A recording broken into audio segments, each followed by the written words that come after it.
सुका पाटील पॅटर्न 35 भाकऱ्याचं नियोजन करायला.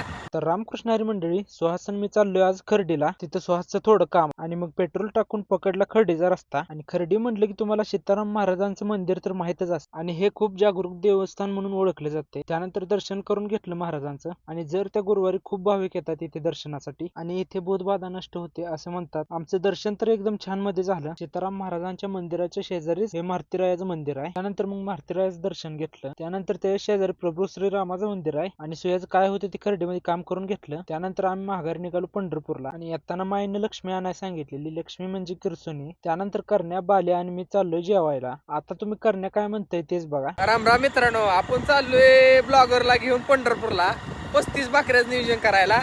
तर बघू आपण 35 भाकर खातोय आज आपण. आता पोहोचलोय आपण पंढरपूर मध्ये आणि हॉटेल आहे टेरेसवर. त्या पाय लिफ्टने जायचं म्हटलं. लिफ्टची वाट बघूस तर करण्या पायऱ्यावरनं जाऊन वरनं खाली न्यायला आलाय आम्हाला पाक. आणि करण भयान मी जायचोय सुका पाटलाला भेटाय. तर व्हिडिओ बघायचा असला तर आपल्या आबाला फॉलो करून ठेवा म्हणजे तुम्हाला व्हिडिओ बघायला मिळेल. सुका पाटील पॅटर्न